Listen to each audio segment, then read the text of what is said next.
El otro día, mientras el sol de la tarde tejía sombras largas a través de los ventanales de mi café favorito, ese rincón tranquilo donde el aroma a grano tostado parece invitar a las confidencias, me encontré con mi viejo amigo Carlos. Lo conocen, ¿verdad? Ese tipo brillante, con una energía que suele ser contagiosa. Un buen trabajo en una empresa que muchos envidiarían. De esos que uno diría que lo tiene todo. Pero aquel día, mientras removía su café con una lentitud inusual, casi ausente, la fachada de éxito parecía tener fisuras. Su mirada, normalmente chispeante, estaba un poco perdida entre los reflejos de la taza. Finalmente, levantó la vista y, con esa honestidad cruda que solo emerge entre amigos de verdad, me confesó: «Gano bien, ¿sabes? Realmente no me puedo quejar del sueldo. Pero siento como si estuviera pedaleando en una bicicleta estática cuesta arriba, en una habitación sin ventanas. Siempre justo, siempre con una presión aquí, en el pecho», dijo señalándose el corazón. «Miro mis cuentas, mis cosas, y luego te veo a ti, a otros que parecen navegar la vida con otra brisa. ¿Cómo haces tú para parecer siempre más ligero, con lo mismo que tenemos los demás, o incluso a veces con menos?» Su pregunta, cargada de una vulnerabilidad que me resultó familiar, me hizo sonreír con empatía. Porque yo también estuve en sus zapatos, pedaleando en ese mismo barro, sintiendo que mis esfuerzos se diluían sin dejar una verdadera sensación de avance o de paz. La respuesta, como le dije con calma, no fue un truco de magia financiera ni un golpe de suerte inesperado, sino una serie de pequeños descubrimientos, casi como encontrar piezas de un mapa olvidado que, una vez ensambladas, te llevan a un lugar donde el alma respira más tranquila, donde la vida se siente más espaciosa, incluso con el mismo mapa de carreteras financiero que teníamos antes. Si alguna vez te has sentido como Carlos, si anhelas esa ligereza en el alma sin necesidad de un milagro económico, quédate conmigo. Hoy quiero compartirte no tantos secretos celosamente guardados, como 4 senderos que yo mismo exploré, a veces tropezando, a veces maravillándome, y que me ayudaron a transformar mi relación con el dinero y, sobre todo, a encontrar más vida en mis días, más significado en mis elecciones. Y si esta charla te parece que va por buen camino, te invito a suscribirte para que no te pierdas ninguna de estas reflexiones y dejar un like. Así sabré que estas historias y estos senderos compartidos te aportan y te inspiran. Carlos me miraba con esa mezcla de escepticismo educado y una chispa de esperanza en los ojos, esa que aparece cuando alguien te dice que sí, que hay otra forma de hacer las cosas. Así que empecé por el principio, por el primer sendero que se abrió ante mí, casi por accidente, pero que lo cambió todo. Primer sendero, el día que mi dinero empezó a hablarme, el poder de la intención. Hubo un tiempo, Carlos, le conté, dejando que mi propia memoria me llevara atrás, en que mi nómina entraba en mi cuenta y salía con la misma velocidad y discreción con la que desaparece una buena idea cuando no la apuntas. Era como si el dinero tuviera prisa por irse de mis manos. Compraba cosas casi en piloto automático.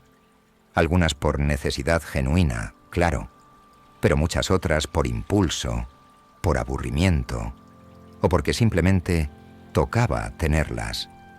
Me sentía como un actor en una obra donde el guión financiero lo escribía otro, y yo solo seguía las líneas sin mucha convicción. Hasta que un sábado por la mañana, después de una semana particularmente frustrante, sintiendo esa presión de la que hablabas, harto de esa sensación de que el dinero me controlaba a mí y no al revés, hice algo diferente, algo que no tenía nada que ver con las finanzas como me las habían enseñado. No saqué hojas de cálculo con gráficos intimidantes, ni me puse a hacer presupuestos que me hicieran sentir como un monje medieval en un voto de pobreza autoimpuesto. Simplemente tomé mi libreta favorita, esa de tapas azules que siempre llevo. Ya la conoces. Me preparé una taza de té bien caliente, de esas que reconfortan el alma, y me senté en mi rincón preferido, junto a la ventana. Y empecé a revisar mis gastos del último mes, uno por uno. Pero en lugar de solo anotar cifras o categorías, le hacía a cada gasto una pregunta un poco extraña, casi como si estuviera entrevistándolo. Oye, tú, gasto en tal cosa. ¿Qué alegría real, tangible, me trajiste? ¿A qué sueño mío, grande o pequeño, serviste de escalón? ¿Fuiste un combustible para mi bienestar o solo una chispa fugaz que se apagó al instante? Al principio fue un ejercicio un poco cómico, te confieso. Descubrí que había votado con mi dinero por 3 suscripciones a plataformas online que no usaba desde hacía meses. Era como pagarle el gimnasio a un fantasma. O por esa oferta increíble de un gadget tecnológico que seguía en su caja, acumulando polvo y culpa silenciosa. Pero también, y esto fue lo revelador, vi gastos que me hicieron sonreír de oreja a oreja. La cena con Ana en aquel pequeño restaurante italiano, donde nos reímos, hasta que nos dolió la tripa. El libro de ese autor que me tuvo enganchado y reflexionando durante todo un fin de semana. La pequeña donación a esa causa local que me importa. Ese día, Carlos, mi dinero dejó de ser un ente abstracto y frío y se convirtió en una herramienta vibrante, casi en un superpoder. Aprendí que cada euro podía ser una declaración de intenciones, un ladrillo consciente para construir la vida que de verdad quería, no la que se suponía que debía vivir. Y esa sensación, amigo, fue el primer respiro de auténtica libertad financiera que sentí en años. Segundo sendero, la gran fuga del ruido digital y cómo llené mis bolsillos de paz. Luego continué mientras Carlos asentía lentamente, reconociéndose quizás en alguna parte de mi relato. Llegó la inevitable confrontación con lo que yo llamo el dragón de las 1000 pantallas. Ya sabes, ese bombardeo constante de ofertas que parpadean, notificaciones que reclaman tu atención, la vida aparentemente perfecta de otros en redes sociales, que sin quererlo, te hace sentir que siempre te falta algo, que estás un paso por detrás. Descubrí, y no de la noche a la mañana, que ese ruido digital incesante no solo me robaba tiempo y paz mental, sino que era un agujero negro para mi dinero. Recuerdo con claridad a mi prima Laura, una diseñadora gráfica con un talento descomunal, pero que vivía en un estado de perpetua ansiedad digital y financiera. Su móvil era una extensión de su mano, y cada nueva herramienta de diseño que salía, cada curso online que prometía el oro y el moro, se convertía en una compra impulsiva. Es una inversión, se decía, pero la realidad es que estaba ahogada en un mar de pequeñas deudas que, sumadas, eran una gran losa en su creatividad y en su ánimo. Se sentía culpable por no usar todo lo que compraba y estresada por cómo pagarlo. Un día, al borde del colapso, decidió hacer algo radical para ella: un ayuno digital de compras durante un mes entero. 0 visitas a tiendas online de herramientas o cursos, 0 scroll por ofertas tentadoras.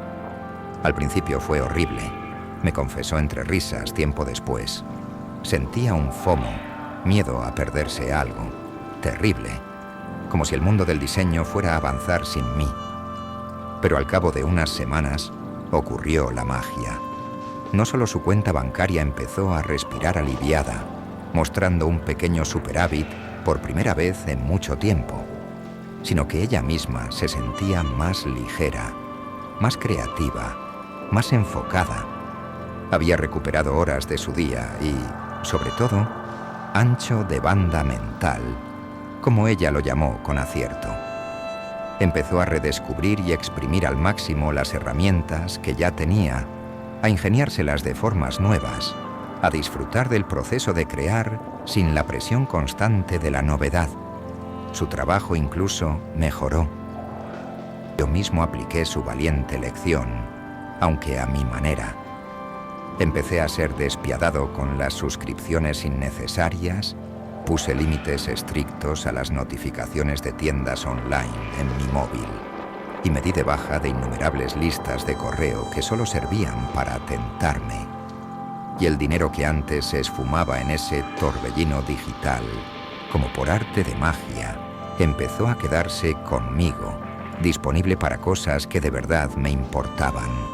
Fue como cerrar un grifo que goteaba constantemente, no solo de dinero, sino de esa energía vital que tanto necesitamos. Tercer sendero: el tesoro escondido en las pequeñas alegrías y el fondo secreto de las sonrisas. Con un poco más de dinero rescatado de las garras del piloto automático y del ruido digital, y con una mente notablemente más despejada, le dije a Carlos, cuya expresión ya no era de escepticismo, sino de genuina curiosidad. Empecé a explorar un sendero que al principio me parecía casi infantil, un poco cursi, quizás, pero que resultó ser de los más revolucionarios y gratificantes, el de las experiencias cotidianas. Nos han vendido, y nos lo hemos creído, la idea de que para vivir experiencias necesitamos grandes viajes a lugares exóticos, cenas en restaurantes con estrellas Michelin o eventos espectaculares que cuestan un ojo de la cara. Y oye, que todo eso está muy bien si se puede y se quiere, pero descubrí una riqueza inmensa, una fuente de alegría casi inagotable, en lo pequeño, en lo cercano, en lo que a menudo pasamos por alto por considerarlo demasiado simple. Con ese dinero que antes se iba en impulsos o en el ruido digital, creé lo que en broma llamo mi fondo de microaventuras. Suena rimbombante, ¿verdad? Pero te aseguro que es de lo más sencillo y poderoso. Un sábado, por ejemplo, en lugar de comprarme esa camiseta nueva que realmente no necesitaba y que probablemente se parecería a otras 5 que ya tenía, usé ese dinero para apuntarme a un taller de cerámica en un pequeño estudio del barrio que siempre me había llamado la atención al pasar. Nunca me había tocado el barro de esa manera, y aunque mi obra maestra parecía más bien un cenicero aplastado por un elefante, me reí como un niño, desconecté del mundo y sentí una satisfacción enorme al crear algo con mis propias manos. Otra vez, ese fondo sirvió para una caminata improvisada por la sierra con un buen bocadillo y la mejor compañía, o para invitar a mis padres a probar esa heladería artesanal del barrio de la que todos los vecinos hablaban maravillas y ver sus caras de disfrute. Incluso para comprar las acuarelas y el papel que necesitaba para retomar ese viejo hobby de pintar, algo que me relajaba profundamente y que había abandonado por falta de tiempo y dinero. Pequeñas cosas, Carlos, que no requerían grandes desembolsos, pero que iban tejiendo una red de momentos felices, de sonrisas genuinas, de recuerdos cálidos, mucho más valiosa y duradera que cualquier objeto caro que hubiera podido acumular. Se trata de entender que la vida no es solo esperar las grandes vacaciones, sino sembrar pequeñas alegrías en el jardín de cada día. Cuarto sendero: dibujar mi propia línea de meta, la paz de saber cuándo es suficiente. Y quizás el sendero más personal, el que requiere más introspección, pero sin duda el más liberador de todos. Compartí con Carlos, que ya me miraba no solo con curiosidad, sino como si le hubiera dado un mapa del tesoro para su propia vida. Fue el de definir y defender mi propio suficiente. Vivimos en una cultura que constantemente nos empuja a querer más, a compararnos sin cesar. Si tu amigo se compra un coche nuevo, de repente el tuyo, que te lleva y te trae perfectamente, parece viejo y anticuado. Si alguien en redes sociales publica fotos de un viaje a un lugar exótico, tus planeadas vacaciones en el pueblo de la sierra ya no parecen tan emocionantes. Es un juego agotador y es un pozo sin fondo para nuestro dinero y, lo que es peor, para nuestra autoestima. Te mantiene en esa bicicleta estática de la que hablabas, pedaleando cada vez más rápido para no sentir que te quedas atrás. Un día, después de una de esas espirales de comparación que me dejó sintiéndome insatisfecho y ansioso, me planté. Literalmente, me senté y dije, basta. Decidí que yo iba a dibujar mi propia línea de meta, mi propio concepto de suficiente. ¿Qué necesitaba yo realmente para vivir bien, para sentirme seguro, para tener paz, para poder dedicar tiempo a lo que de verdad da sentido a mi vida? ¿Era realmente necesario ese último modelo de teléfono o esa casa más grande en ese barrio de moda? Me llevó tiempo, reflexión honesta y algunas conversaciones incómodas conmigo mismo. Implicó aprender a decir no a algunas cosas que la sociedad o mi entorno esperaban de mí, pero también aprender a decir un sí, rotundo y gozoso, a otras que mi alma anhelaba profundamente, como tener más tiempo libre para escribir, para pasar horas en la naturaleza, o simplemente para no hacer nada sin sentirme culpable. Cuando finalmente empecé a tener una idea clara de mi suficiente, que por cierto, era mucho menos de lo que pensaba, sentí como si me hubiera quitado una mochila llena de piedras que llevaba años cargando sin darme cuenta. Dejé de correr la carrera de otros y empecé a disfrutar de la mía, a mi propio ritmo. Y curiosamente, al dejar de perseguir un más impuesto desde fuera, mi dinero empezó a rendirme de formas que nunca imaginé, porque cada euro estaba alineado con mi definición de una buena vida, de una vida con auténtica ligereza. Carlos se quedó pensativo un buen rato, removiendo lo que quedaba de su café ya frío, con una media sonrisa que esta vez parecía más genuina, menos forzada. Nunca lo había visto así. Drenia, murmuró finalmente. Siempre pensé que la solución era ganar más, no. Mirar diferente lo que ya tengo. Asentí. A mí me pasó igual, le dije. Y es que estos senderos, estas ideas, no son fórmulas mágicas ni dogmas financieros. Son, más bien, invitaciones a mirar hacia adentro, a cuestionar lo que hemos dado por sentado, a simplificar no por austeridad forzada, sino por un profundo amor a nuestra propia paz, a nuestra propia vida.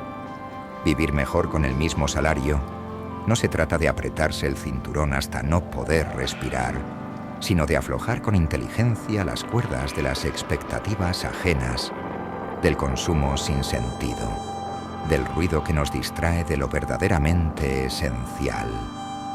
Es descubrir que, a menudo, la mayor riqueza, esa que nos da verdadera ligereza en el alma, reside en la simplicidad elegida, en la intención clara y en la gratitud por lo que ya somos y tenemos. Es aprender a bailar con nuestra propia música financiera, no con la que nos imponen desde fuera. Y tú, que has estado escuchando esta conversación, esta historia, ¿hay algún sendero de estos que te llame la atención explorar más a fondo? ¿O quizás ya has descubierto el tuyo propio para vivir con más ligereza y propósito? Me encantaría leer tu experiencia, tus ideas, en los comentarios. Cada historia compartida nos ilumina un poco más el camino a todos en esta maravillosa comunidad de Simplifica tu Vida. Si esta charla entre amigos te ha aportado algo, un pequeño rayo de luz, una idea para empezar tu propia exploración, te agradecería un montón ese like. Y si quieres seguir explorando juntos estas sendas hacia una vida más simple, más consciente, y sobre todo más plena, asegúrate de estar suscrito y con la campanita activada. Recuerda, la vida es demasiado valiosa para vivirla con el alma apretada y el corazón agobiado. Busca tu ligereza, a tu manera, con tus propios senderos. Nos vemos en la próxima historia, en el próximo descubrimiento. Hasta pronto.